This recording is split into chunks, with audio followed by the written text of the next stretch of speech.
Maman a crié à plein poumon, si tu ne t'excuses pas auprès de ton frère tout de suite, fous le camp de ma maison. Papa a simplement détourné le regard, acquiesçant en silence. Cette même nuit, j'étais parti, et ce qui s'est passé ensuite les a complètement détruits. Subredi. Je suis Evelyne Lambert, 23 ans, filmant ceci depuis le tout premier studio de broderie que j'ai construit à partir de rien à la périphérie de Lyon. Il y a 6 ans, je suis parti avec un seul sac et environ 3 700 € économisés grâce à des petits boulots. Aujourd'hui, je possède 3 établissements et la vie que j'ai toujours voulu, tandis que la famille qui m'a mise à la porte peine à survivre. Voici comment leur petit monde parfait s'est effondré après mon départ. Si vous voulez savoir exactement jusqu'où ils ont sombré et pourquoi je n'ai jamais regardé en arrière, cliquez sur ce bouton d'abonnement et activez les notifications. Cela aide vraiment la chaîne à grandir et me permet de continuer à partager ces histoires. Merci. Laissez-moi vous ramener 6 ans en arrière, à la nuit qui a tout changé. J'ai grandi dans une maison de classe moyenne typique dans la banlieue de Grenoble. Ma mère, Patricia, était la directrice comptable d'une société de logistique au centre-ville, ce qui signifiait qu'elle contrôlait chaque centime qui entrait et sortait. Mon père, Robert, vendait des appareils électroménagers dans un grand magasin et ramenait à la maison moins de la moitié de ce qu'elle gagnait. Il ne remettait donc jamais en question les décisions financières. Dès le jour où mon petit frère Gabriel est né, 2 ans après moi, il est devenu le centre absolu de l'univers. S'il désignait quelque chose dans un magasin, c'était dans le chariot avant qu'il n'ait fini sa phrase, un nouvel iPhone chaque année dès sa sortie, la dernière Xbox la semaine de son lancement, des cours de basketball privés 2 fois par semaine. Quand il a eu 16 ans, maman l'a surpris avec un scooter tout neuf de 50 cm3 même si l'âge légal était 17 ans. Elle a simplement payé l'amende et a considéré l'affaire réglée. Moi, en revanche, j'ai vu mon argent de poche complètement coupé au moment où j'ai eu 13 ans. Maman a dit que j'étais assez âgé pour me gagner ma vie. Mes vêtements venaient de friperies ou étaient des vêtements de seconde main de cousins que je connaissais à peine. Je payais mon propre forfait téléphonique prépayé à partir de la 8e année en faisant du babysitting pour les voisins le week-end.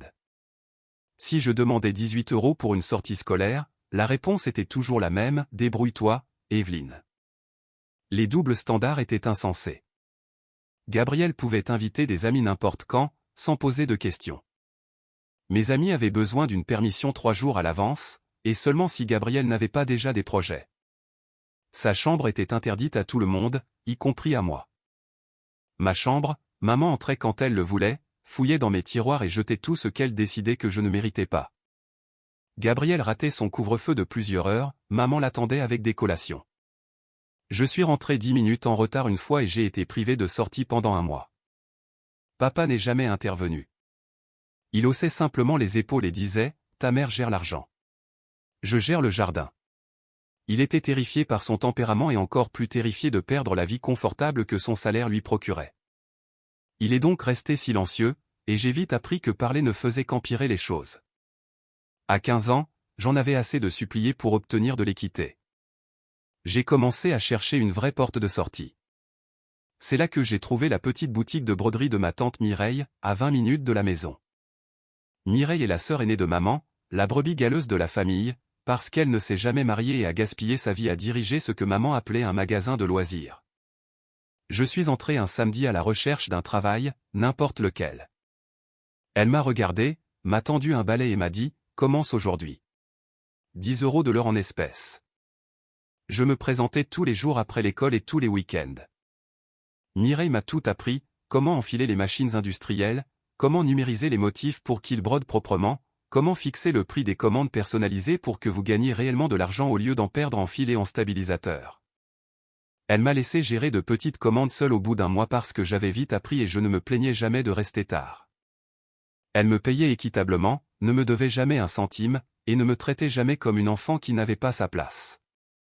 Un mardi calme, elle m'a regardé finir une commande de 20 vestes pour une équipe de danse et a dit quelque chose que je garde avec moi chaque jour, les compétences sont la seule chose que personne ne peut enlever, Evelyne.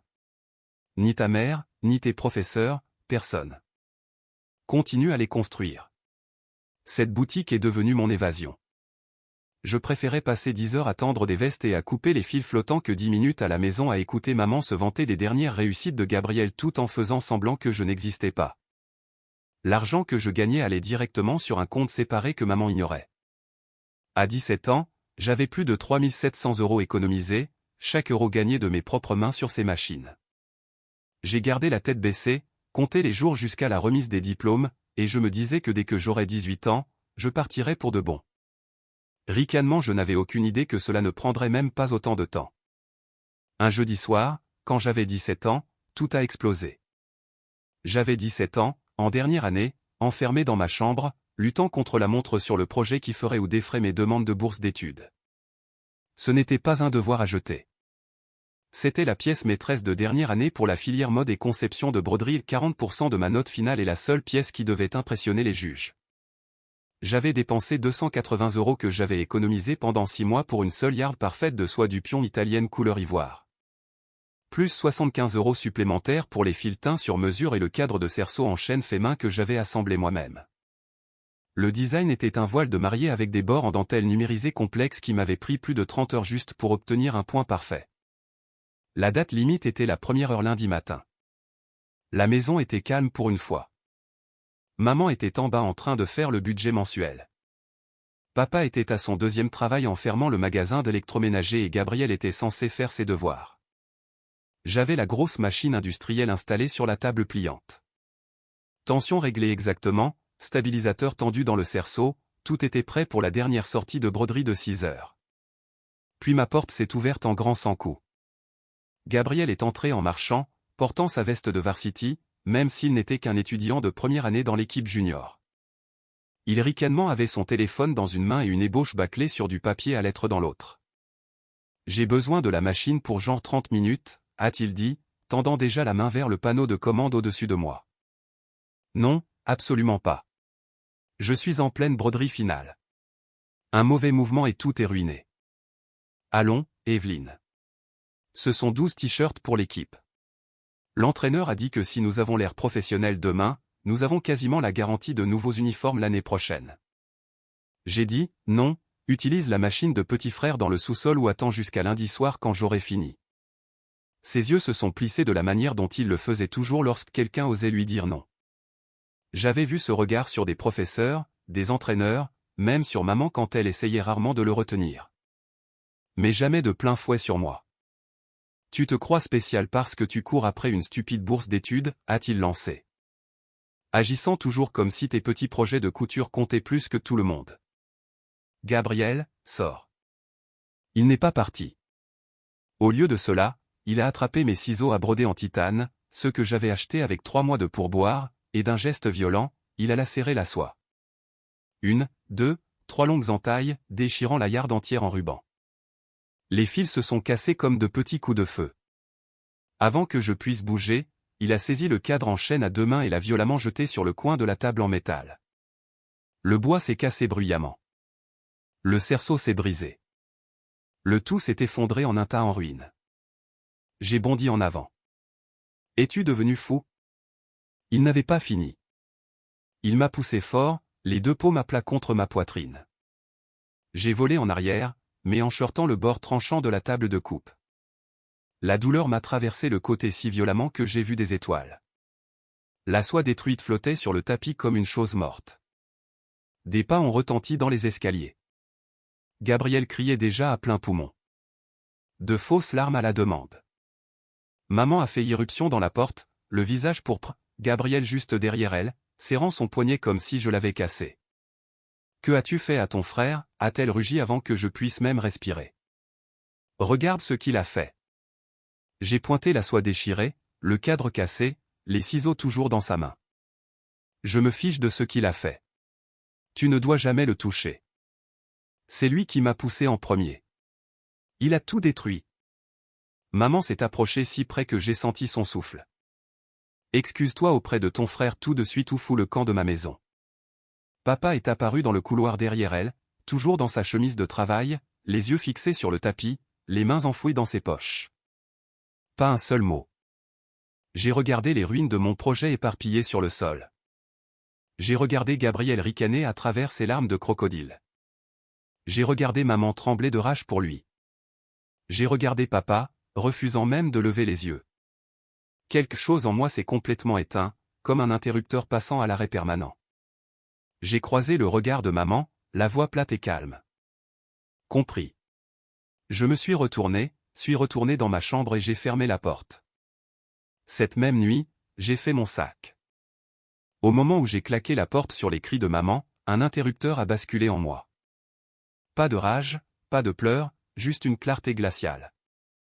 J'ai traîné ma plus grande valise dessous le lit et j'ai commencé à la remplir rapidement, 7 paires de jeans, 10 pulls à capuche et t-shirts, 2 semaines de sous-vêtements et chaussettes, la seule paire de bottes qui n'avait pas de trou, mon chargeur d'ordinateur portable. Le disque dur externe avec chaque fichier de conception que j'avais créé depuis la seconde, acte de naissance, carte de sécurité sociale. L'épaisse enveloppe que j'avais cachée à l'intérieur d'une fente que j'avais coupée dans le sommier 2 ans plus tôt aux 3 700 € en billets de 20 et 50. Je les avais gagnés commande personnalisée après commande personnalisée depuis mes 15 ans. J'ai laissé les photos de famille, l'ours en peluche d'enfance, les rubans de participation des spectacles de danse auxquels maman n'a jamais assisté. J'ai laissé les annuaires, les bijoux bon marché, tout ce qui pourrait être utilisé comme chantage émotionnel plus tard. Si cela ne me gardait pas en vie ou ne m'aidait pas à gagner de l'argent, cela restait. 32 minutes après être retourné dans ma chambre, j'avais fini. J'ai fermé la valise, jeté mon sac à dos sur une épaule et je suis descendu comme si j'allais simplement prendre un verre d'eau.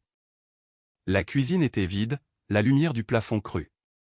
J'ai attrapé un stylo et le dos d'une enveloppe de facture d'électricité parmi le courrier indésirable, j'ai écrit 4 mots en lettres majuscules, je suis parti. Ne me cherchez pas, je l'ai placé exactement au milieu de la table où maman met son café tous les matins à 6h15 précise. Mes clés de la Toyota Corolla 2004 étaient sur le crochet près de la porte. Papa avait mis le titre à mon nom le jour de mes 16 ans parce que cela réduisait de 180 € l'assurance. J'ai filé par la porte d'entrée à 2h03 du matin, je l'ai refermé doucement jusqu'à ce que j'entende le petit clic, et j'ai marché jusqu'à la voiture sans me retourner. L'air nocturne était assez froid pour brûler mes poumons. J'ai jeté la valise et le sac à dos sur la banquette arrière, me suis glissé derrière le volant et j'ai tourné la clé. Le moteur a toussé une fois, puis a démarré. Pour la première fois de ma vie, la maison semblait minuscule dans le rétroviseur. J'ai quitté le trottoir, phares éteints jusqu'à ce que j'atteigne la route principale. 2 heures au nord sur la 6. Presque pas de circulation. Régulateur de vitesse verrouillé à 107 km/h. La musique est restée éteinte. Fenêtres entr'ouvertes de 5 cm pour que le froid me garde alerte. Les jalons kilométriques défilaient. Chaque kilomètre ressemblait à une chaîne qui se brisait. La maison de Mireille se trouvait dans une rue tranquille à Annecy. Un petit artisan bleu avec la lumière du Porsche toujours allumée car ses horaires étaient très variables. J'ai roulé dans son allée à 4h11 du matin, j'ai coupé le moteur, et je suis resté assise là pendant une bonne minute, serrant le volant jusqu'à ce que mes jointures deviennent blanches. Puis j'ai attrapé mes sacs et j'ai marché vers les marches. J'ai frappé une fois. La porte s'est ouverte presque instantanément. Mireille se tenait là dans un peignoir délavé, les cheveux attachés avec un crayon, les yeux plissés contre la lumière du Porsche. Elle m'a regardé, la valise, le sac à dos, l'heure à l'horloge à l'intérieur, et s'est écartée. La chambre à l'étage est toujours vide, a-t-elle dit, la voix rauque par le sommeil. Tu as l'air d'un sac. Le café sera prêt dans 5 minutes. Elle n'a pas demandé pourquoi j'étais sur son Porsche à 4 heures du matin avec tout ce que je possédais. Elle a juste fermé la porte derrière moi et s'est dirigée vers la cuisine. Cette première semaine, j'ai dormi sur le canapé du salon parce que la chambre à l'étage était encore à moitié pleine de cartons de déménagement d'il y a 2 ans. J'étais au studio à 7h30 tous les matins, faisant fonctionner les machines, balayant les fils, prenant les commandes sans rendez-vous, tout ce qui devait être fait. Mireille me payait pour chaque heure en espèces à la fin de la journée. Pas de charité, pas de questions. Les soirs, je remplissais les formulaires pour passer au programme d'études seniors indépendants du district. Elle a signé comme tutrice temporaire sans scier, m'a conduite elle-même au bureau du lycée et a attendu sur le parking pendant que je remettais les papiers. Au bout du 8e jour, les ressorts du canapé me tuaient le dos. Nous avons donc traîné les cartons dans le garage ensemble. Elle m'a donné un jeu de drap propre, une clé de rechange, et c'était tout. J'avais une chambre avec une porte qui fermait à clé et une fenêtre donnant sur l'érable du jardin. J'ai gardé la tête baissée, terminé mes cours en ligne, et vécu auprès des machines. Pour la première fois de ma vie, personne ne m'attendait à la maison pour me punir d'exister. 8 mois plus tard, ils sont finalement venus. J'étais dans la salle arrière en train de finir une commande urgente de 40 vestes d'équipe de danse personnalisées lorsque la sonnette avant a retenti assez fort pour faire vibrer les supports de fil. Tante Mireille était de l'autre côté en train de faire un essayage de mariée.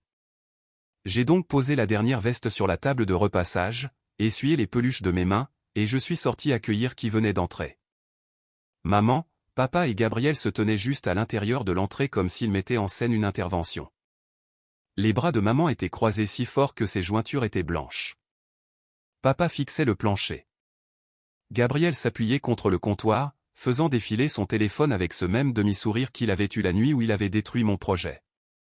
Maman m'a repéré en premier. Ses yeux se sont écarquillés une demi-seconde, puis se sont plissés dans le regard que je connaissais trop bien. Te voilà. Ramasse tes affaires. Tu rentres à la maison. Cette petite rébellion a duré assez longtemps. Je me suis arrêté à 3 mètres, les bras détendus le long du corps. Non. Papa a finalement levé les yeux, la voix douce comme s'il parlait à un cheval effarouché. Evelyne. Chérie, nous t'avons laissé le temps de te calmer. Rentrons simplement à la maison et parlons. Tante Mireille est sortie de derrière le rideau d'essayage, le maître ruban toujours drapé autour de son cou. Elle a jeté un coup d'œil aux trois, un coup d'œil à moi, et s'est placée directement devant moi, me protégeant comme un mur. Puis-je vous aider, mesdames, a-t-elle demandé calmement, mais avec une pointe assez acérée pour couper le fil. Maman a essayé de la contourner. Cela ne vous concerne pas, Mireille. Tante Mireille n'a pas bougé d'un pouce. Ceci est ma boutique, et Evelyne est ma nièce et ma gérante. Si elle veut vous parler, elle le fera. Sinon, vous devez partir maintenant. Gabriel a reniflé assez fort pour que toute la pièce l'entende. Vous ne pouvez pas la garder ici. Elle n'a que 17 ans. J'ai eu 18 ans il y a 3 mois, ai-je dit, la voix plate. Et je suis exactement là où je veux être. Le visage de maman est devenu rouge foncé. Tante Mireille a laissé échapper un petit rire froid. Elle gagne plus que son salaire, Patricia. Elle dirige cet endroit mieux que moi la plupart des semaines. Essayez encore. Papa a essayé l'approche douce. Ma chérie, ta chambre est exactement comme tu l'as laissée. Gabriel a même nettoyé le garage pour que tu aies de la place pour tes machines. Gabriel a levé les yeux au ciel mais est resté silencieux pour une fois. J'ai regardé droit maman. Tu m'as dit de sortir. Je suis parti. Fin de l'histoire. C'était dit sous le coup de la colère, a répliqué maman. Je ne suis plus une enfant et je ne reviens pas. Maman a fait un autre pas agressif en avant. Tante Mireille a levé une main, paume tendue, l'arrêtant net. Encore un pouce et j'appelle la police pour intrusion. Votre choix. La boutique est devenue silencieuse. La mariée dans le coin trouvait soudainement la charte des couleurs de fil fascinante. Papa a posé une main prudente sur le bras de maman. Patricia, partons. Nous essaierons à nouveau quand tout le monde sera plus calme. Maman l'a repoussé violemment. J'ai parlé à nouveau, calmement et clairement. Ce n'est pas moi qui humilie la famille en ce moment. Gabriel a finalement ouvert la bouche. Peu importe. Reste ici et joue avec tes petits jouets de couture pour le reste de ta vie. Le sourire de tante Mireille n'atteignait pas ses yeux. La porte est juste derrière vous. Utilisez-la. Ils sont restés là encore 10 secondes, maman respirant le feu par le nez, papa regardant avec nostalgie la sortie, Gabriel déjà à moitié dehors. Puis la sonnette a retenti violemment lorsque la porte a claqué derrière eux. Tante Mireille l'a verrouillée, a tourné le panneau sur fermé, et s'est tournée vers moi. Tu tiens le coup, gamine? J'ai hoché la tête une fois. Oui, tante Mireille, je vais bien. Elle m'a tapoté doucement l'épaule. Bien, ma fille. Retour au travail alors. 2 mois plus tard, j'ai traversé la petite scène de l'auditorium du collège communautaire et j'ai pris mon diplôme. J'avais terminé le programme en ligne 6 semaines plus tôt parce que rien d'autre ne mangeait mon temps à part la boutique et les devoirs. Tante Mireille était assise au 3e rang tenant une pancarte peinte à la main qui disait « Future patronne en paillettes ». Personne d'autre de mon ancienne vie n'a fait l'effort de venir. Je ne leur avais jamais donné la date. Le lendemain même, tante Mireille a fait glisser un nouveau jeu de clés sur le comptoir avant avec un bulletin de paie mis à jour, titre officiel, gérante de studio, augmentation de 25%, et j'avais le dernier mot sur l'embauche de mon premier employé à temps partiel. Cette année d'apprentissage de chaque machine sur le bout des doigts depuis mes 15 ans s'était enfin transformée en quelque chose de réel, quelque chose à moi, quelque chose que personne ne pourrait plus jamais m'enlever. 2 années se sont écoulées en un éclair. Tante Mireille et moi gérions le studio de Lyon à sa capacité maximale lorsqu'une vidéo de 30 secondes que j'avais publiée sur TikTok, moi brodant un voile de cathédrale de 3 mètres avec de la dentelle vénitienne numérisée à la main en temps réel, a explosé du jour au lendemain. 20 millions de vues en 4 jours. Boîte de réception inondée et des mariés de la Provence à Paris suppliant pour des rendez-vous. Nous avons embauché 2 brodeuses à temps plein la semaine suivante juste pour empêcher les machines de rester inactives. 6 mois plus tard, nous avons signé le bail pour un 2e emplacement au centre-ville, le double de la superficie, d'énormes fenêtres donnant sur la rue, de la place pour 6 machines industrielles et une station de conception appropriée. Le jour de l'ouverture, nous avions une file d'attente qui sortait. Les actualités locales sont venues pour la coupe du ruban. Ils m'ont tendu un micro et m'ont demandé ce que ça faisait de posséder une entreprise à 20 ans. Je leur ai répondu que cela faisait la preuve que lorsque quelqu'un croit vraiment en vous, vous pouvez construire quelque chose d'inarrêtable. Ce son aussi est devenu viral à 8 millions de vues de plus. Les affaires ont doublé, puis triplé. Nous avons embauché 2 autres couturières et une responsable de l'accueil. Tante Mireille m'a inscrite sur le bail comme copropriétaire et a commencé à transférer 30% des bénéfices nets sur mon nom chaque trimestre. J'ai remboursé la machine commerciale que j'avais financée, ouvert un compte d'épargne à haut rendement, et pour la première fois, j'avais de l'argent qui n'était pas affecté à la survie.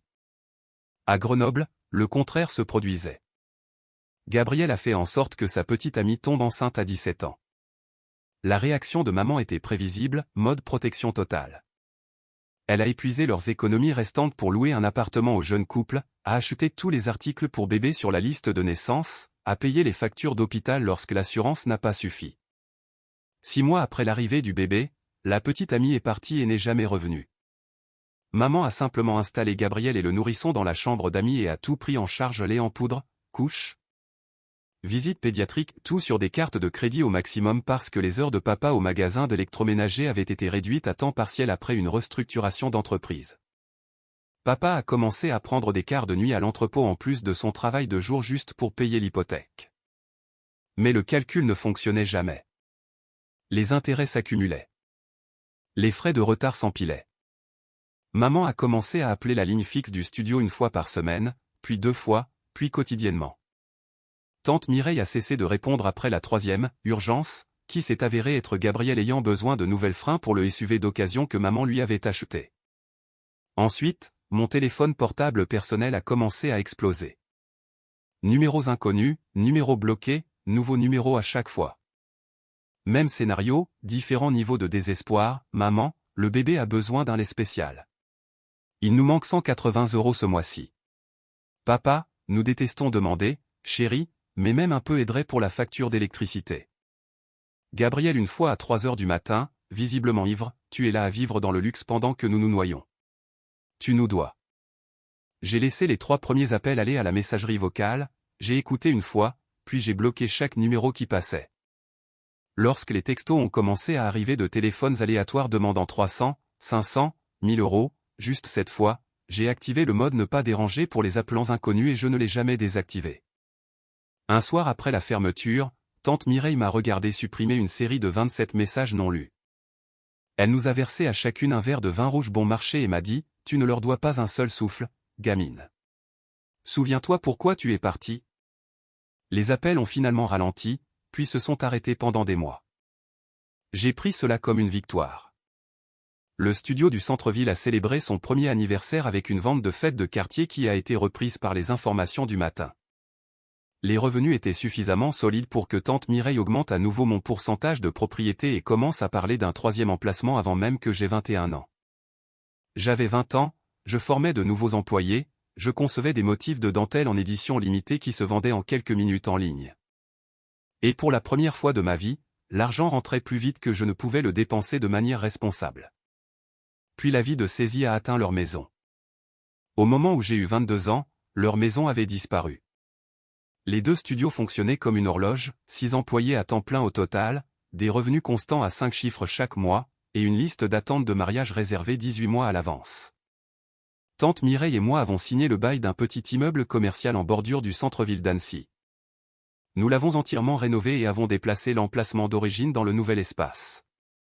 Nous avons ajouté une salle d'atelier dédiée avec des sièges pour 12 personnes et avons commencé à proposer des cours payants le week-end.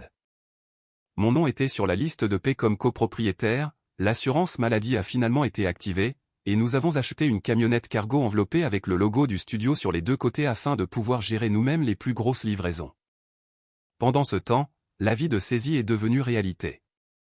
Des années de cartes de crédit au maximum, d'avances de trésorerie à intérêt élevé, et le refus de maman de laisser Gabriel faire face à de vraies conséquences ont finalement eu raison d'eux. La banque a vendu la maison de Grenoble aux enchères. Ils ont déménagé toutes leurs possessions dans un motel de longue durée au bord de la Cille, une chambre exiguë avec 2 lits doubles affaissés, une plaque chauffante et un mini-réfrigérateur qui ronronnait toute la nuit. Papa ricanement prenait des quarts de matinée pour vendre des appareils électroménagers, des quarts d'après-midi pour stocker dans l'entrepôt, et 3 gardes de nuit par semaine. Maman a gardé son travail de tenue de livre à distance, a ajouté le nettoyage de bureau de nuit, et a conduit pour 2 applications de livraison différentes chaque fois qu'elle ne dormait pas. Entre eux, ils effectuaient 90 heures de travail par semaine et ne pouvaient toujours pas couvrir le tarif hebdomadaire du motel plus les paiements minimums sur 15 cartes différentes. Gabriel a tenu bon dans cette chambre pendant 6 mois. Puis un mardi, alors que maman était en service de nettoyage, il a fait un sac à dos, a laissé un mot sur la commode pour le bébé, et a disparu. Pas d'appel téléphonique, pas de texto, pas d'adresse de réexpédition. Maman est rentrée chez elle avec un nourrisson en pleurs et un lit vide. Elle a déposé une déclaration de personne disparue, mais à 19 ans, il était légalement un adulte, et la police a classé l'affaire en 48 heures. La rumeur, qui circulait dans la famille, disait qu'il dormait sur des canapés à Toulouse, prenant des travaux journaliers et faisant comme si les 2 dernières années n'avaient jamais eu lieu. J'ai appris la saisie par la tante Denise lors d'un déjeuner.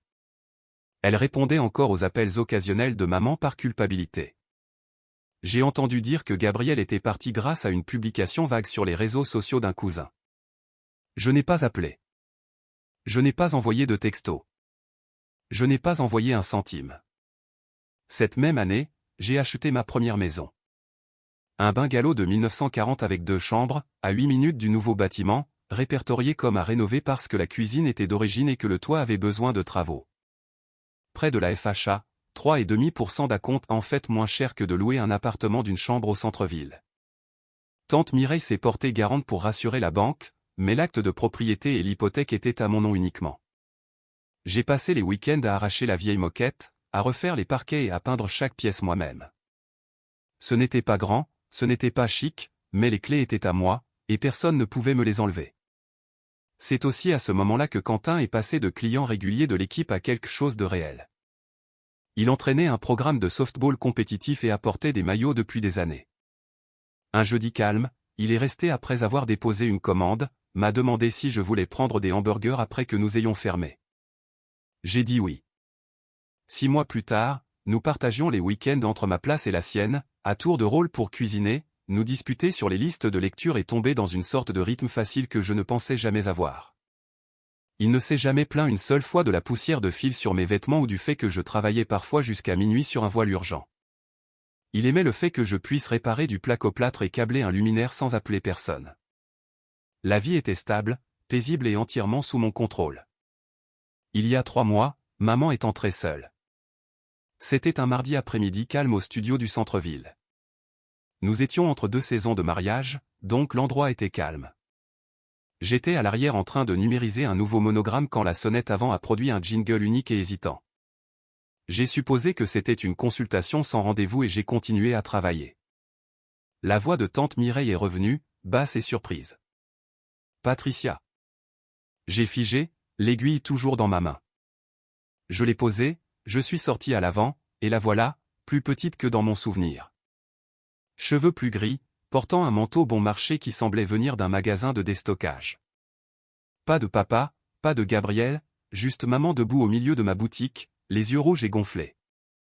Elle m'a vu et les larmes ont commencé immédiatement. Evelyne. Je n'ai pas bougé. Qu'est-ce que tu fais ici? Elle a fait un pas de plus, tordant la lanière de son sac à main. J'avais besoin de te voir pour te dire que je suis désolé. Face à face. Tante Mireille m'a regardé, les sourcils levés. Je lui ai fait le plus petit signe de tête. Elle a disparu dans le bureau et a fermé la porte. Maman a continué à parler, les mots se déversant comme si elle les avait répétés 1000 fois. J'ai eu tort sur tout. La façon dont je t'ai traité. La façon dont j'ai toujours pris Géa à l'intérieur, la nuit où je t'ai dit de sortir. Je ne me suis jamais pardonné pour ça. J'ai été une mère terrible pour toi. Je vois ça maintenant. Je vois comment nous nous sommes détruits. S'il te plaît, Evelyne, s'il te plaît, pardonne-moi. Elle pleurait abondamment, les épaules tremblantes, la voix se brisant sur chaque mot. Les clients dans la salle d'attente faisaient semblant d'étudier des magazines. Une mariée s'est glissée discrètement par la porte de côté. Je l'ai laissé finir. Laissez chaque excuse planer dans l'air jusqu'à ce que la boutique soit complètement silencieuse à l'exception de sa respiration saccadée. Puis j'ai parlé, calme, bas, final. J'ai entendu tes excuses. Son visage s'est illuminé d'un espoir désespéré. Mais nous avons terminé. Ne reviens pas. N'appelle pas. N'envoie pas de texto. Ne te présente pas à ma maison. Nous avons fini.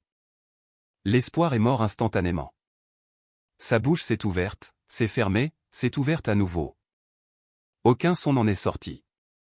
Je me suis retourné et je suis retourné à mon poste. L'aiguille a repris exactement là où elle s'était arrêtée. Derrière moi, la sonnette a tinté une fois de plus alors que la porte se fermait. Je n'ai jamais regardé en arrière. Ce fut la dernière fois que je l'ai vue. Certaines personnes attendent toute leur vie des excuses qui arrangent tout. J'ai arrêté d'attendre la nuit où je suis parti à 17 ans. Au moment où ces mots sont finalement venus, je n'en avais plus besoin. Ils n'ont pas réparé le passé. Ils n'ont pas reconstruit la confiance par magie.